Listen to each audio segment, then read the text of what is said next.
परम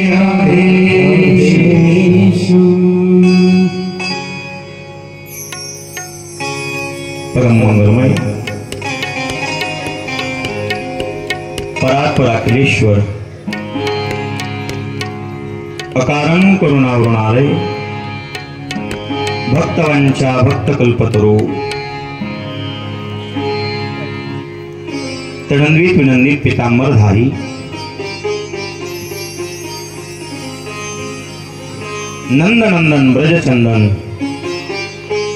यशोदानंदन बालकृष्ण कन्हैयाची वाङ्मयीन प्रतिस्वरूपा श्रीमद भागवत महापुराण सप्ताह ज्ञानयज्ञांतर्गत अखिलकोट ब्रह्मनायक पंडित पांडुरंग परमात्म्याच्या आश्रम कृपेने विश्वमाऊली भगवान ज्ञानोबराय जगद्गुरु तुकोबराय आदी करून साधू संतांच्या आशीर्वादाने प्रातस्मरणीय पूजनीय गंगा भारती महाराजांच्या पदस्पर्शाने पुनीत झालेल्या या पवित्र भूमीमध्ये पूजनीय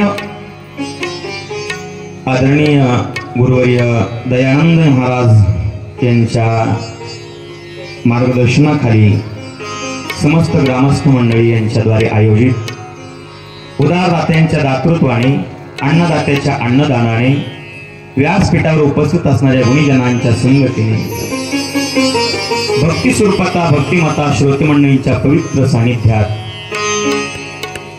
पूजनीय श्री गुरु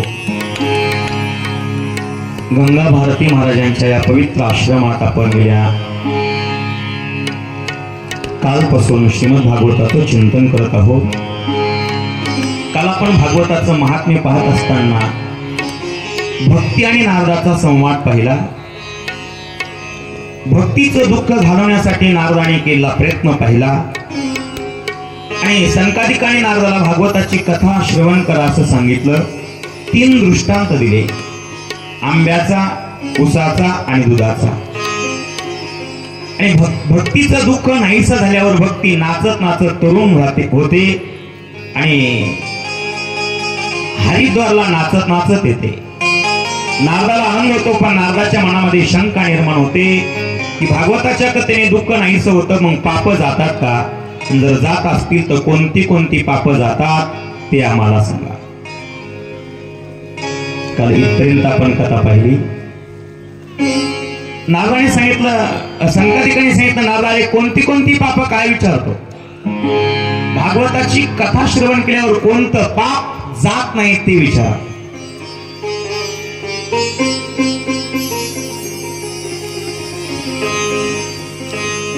हे मानवा पाप कृतस्तु सर्वदा सदा दुराचार रता विमार्गः क्रोधाग्नि दग्धा कुटिलश्च कामिनः सप्ताह यज्ञेन कलो पुनन्ति ते।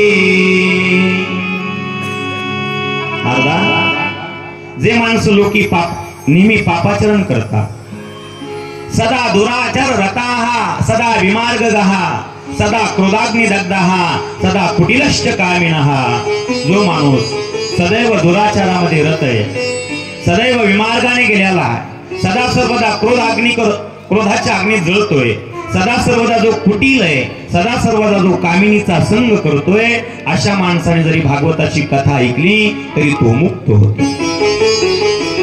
एवढंच नाही, जो सत्यापासून परावृत्त आहे, जो माता पित्याची निंदा करतो, कामाग्नी ग्रस्त झालेला आहे, आश्रम धर्माचं पालन करत नाही, दांभिक आहे, दुसऱ्यांचा मत्सर करतो, दुसऱ्यांना पीडा देतो, अशा माणसाने सुद्धा कलियुगामध्ये 7 दिवस भागवताची कथा ऐकली तर तो मुक्त होतो।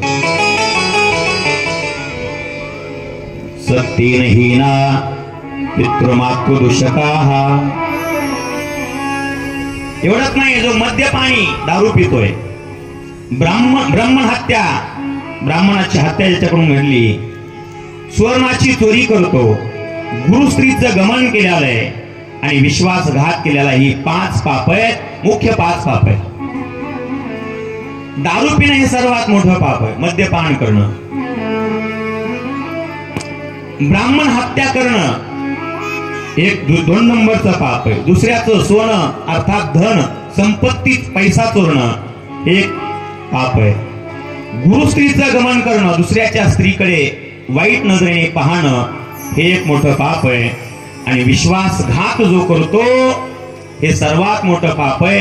आणि या 5 जणांची जो संगती करतो तो 6वा पापी. अशा पापी माणसाने जरी भागवताची कथा ऐकली तर तो मुक्त होतो. सप्ताह यज्ञेन कलो पुनंती. महाराज भागवताची कथा जिवंतपणे ऐकल्यावर तो मुक्त होतोच, पण त्याच्या प्रित्यर्थ कोणी जर भागवताची कथा तो गेल्यानंतर श्रवण केली आणि तो पापी माणूस एखाद्या नरक योनीमध्ये गेला, पिशाच्या योनीमध्ये गेला, भूत बनला, नरक यातना भोगत असेल आणि अशाही माणसाने जर भागवताची कथा श्रवण केली तरी तो मुक्त होतो. महाराज त्याच्यासाठी तुमच्याकडे पुरावा काय सांगितलं? पुरावा सांगतो, ऐका. अत्र ते कीर्तयिष्यामः इतिहासं पुरातनं.